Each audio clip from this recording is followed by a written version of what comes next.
So I'm going to be creating this painting by Gustav Klimt. I will put on the screen the name on it on the screen. I am going to be creating that, and also probably talking a little bit about Gustav Klimt, of what I can remember off the top of my head from my own weird knowledge of Gustav Klimt and art history. But we're going to be doing that and getting ready with me for work, because this is something I do wear to work every day. My coworkers can attest to it. So Gustav Klimt is not really as well known as like Picasso or Van Gogh or these great artists, but I feel like he is one of those artists that a lot of people would recognize his like most famous pieces, like The Kiss and a few others I'll put on screen as well, just to showcase more famous pieces that people would know. He was a really well-renowned artist. He was actually very well-respected and well-loved and well-known in his time, which I feel like there's a lot of artists. I feel like there's like a pretty equal amount of artists, the ones that like stayed in history, high Kelpie, and those that were just well remembered, and those who in their time and then only after their time. Like I think Van Gogh is one of those, high, that was not remembered in his time but later, whereas like Picasso is a good example. Picasso was well known for his paintings and his skill sets in his time, whereas Gustav Klimt was also in that category. Now, is he as well known as Picasso? No. But I think that's also because of a lot of other factors that were out of Klimt's control. But he was a really well-known artist and extremely technically, I think similarly to Picasso, he was extremely technically gifted as well. He did live from 1862 to 1918. He did die from the Spanish flu, which a lot of artists at that time were also died. A lot of people. But he was well renowned. He had some great patrons. One of his patrons, like one in particular who I can't remember the name of, but I'll add to the screen if I remember. She supported his life. He supported all of that he created. But basically Gustav Klimt was a very well-renowned artist in his time. He did some great artworks and great pieces. I can't remember where he studied, but he did some serious studying and worked with his brother to help decorate the Viennese opera house. Like I actually one time was on a trip and I went with my dad and was very lucky and was able to actually go see an opera in the opera house. It's the most insane thing. I felt like the fanciest lady all around. I saw, it's the first and only as of now opera I've ever seen. It was La Boheme, which is the influence of Rent, which was one of my childhood favorite movies, which yes, that was weird. And looking back, I do find that slightly odd that I was memorizing Rent songs as a child in like 3rd grade. It's fine. I also really loved The Birdcage, but I also did not come out as bi until I was like 20, so. You know, some of us are just late bloomers and don't realize until later. Basically, he was an extremely well-renowned. He was extremely talented technically. He had also this really beautiful, like, very Art Deco, very beautiful style that was very unique to his own, which again, I feel like is a testament to great artists create and foster their own sense of point of view and really get influenced by those around him and history. And I think he was very influenced by great Grecian and Roman artwork and like tiles and things like that.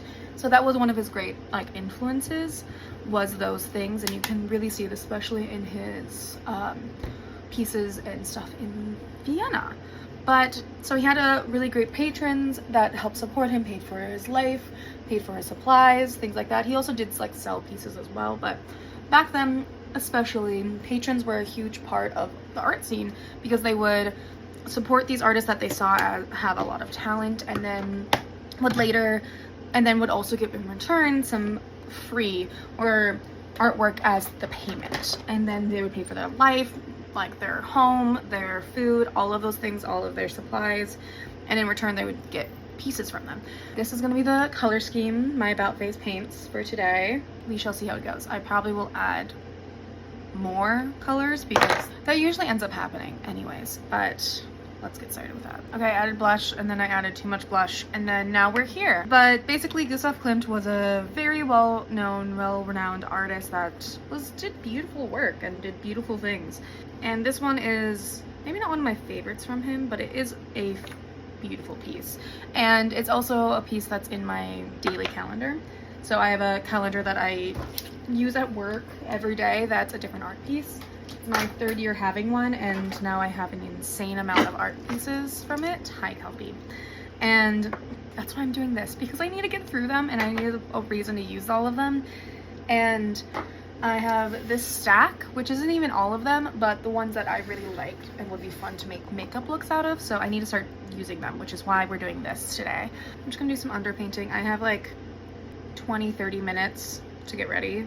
Luckily I'm already dressed. My hair is basically done. I just need to take the clips out. I just don't like my hair in my face when I'm doing my makeup because it's not fun. Will say I love the About Face eye paints for adding on a lot of texture, but I don't love them as much for actual liquid eyeshadows. I feel like as eyeshadows I like powder ones a lot more than liquid. For this I love them. I always do a little bit of underpainting. I think it goes back to all of the painting classes I took in high school.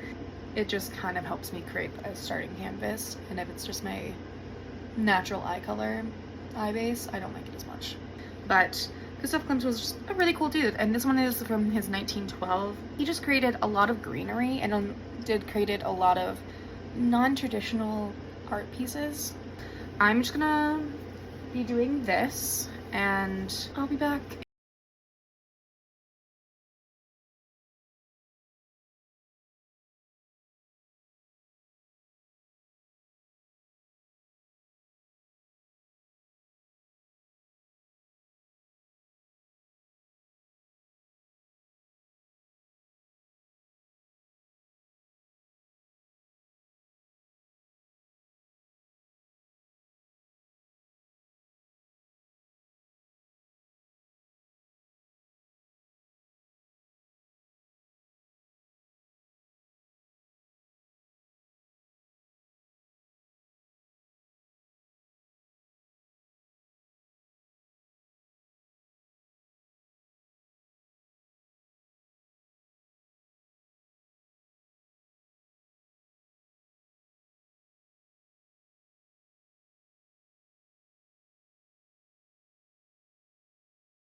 So this is the final result. I don't know how I feel about it. I don't love it. I don't hate it. I feel like if I add a little bit of white to on top, maybe. Sometimes it does.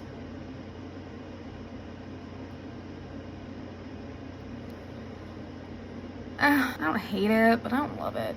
See, the thing is with art, which I guess you could count this as, sometimes you hate it, and that's part of the learning curve that I have to accept as a unfortunate, regretful perfectionist. Gustav Klimt was a very cool artist after his death, because again, he died in 1918. Later, actually, during World War II, his art was actually stolen by the Nazis, and for those of you that don't know, Hitler was a failed artist. He was rejected from the Austrian art school, which actually I'm pretty sure Gustav Klimt went to, and so he had this really hatred for a lot of artists. So he actually, a lot of the art from that era from Austria was actually destroyed, and Gustav Klimt is actually one of those artists that actually a lot of his work survived into today. Part of the reason is that Hitler, he used his artwork as propaganda and renamed a lot of Gustav Klimt's artwork to fit the needs and wants of him and to be seen as this Aryan race and things like that. Even though Gustav Klimt was seen as kind of a degenerate, was a ladies' man, again, one of his major patron was a Jewish woman. He was very close with the Jewish community. He did not align with any of Hitler's viewpoints or ideals, and so, but because he was dead, And because the artwork was so amazing, a lot of his artwork was survived because it was used as propaganda and was renamed and was utilized in that way, which is actually a very common occurrence, that a lot of great artwork was either not made in the way that people now think of it as, or it was reframed to be seen in different ways. And I think that's a really important thing to keep in mind, that a lot of artwork can be used to manipulate people, and it's sad, but it's true, and oftentimes happens to a lot of people.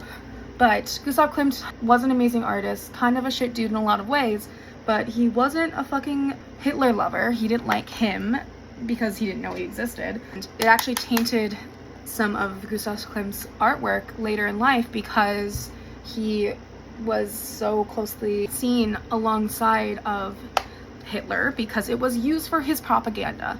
Keep that in mind. Art is very powerful. Art is very important. Art is a protest, and great artists should not align with Nazis.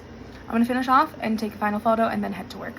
Okay, I need to leave right now, but remember, beautiful art is out there. Go see some real art if you can, and don't sympathize with Nazis.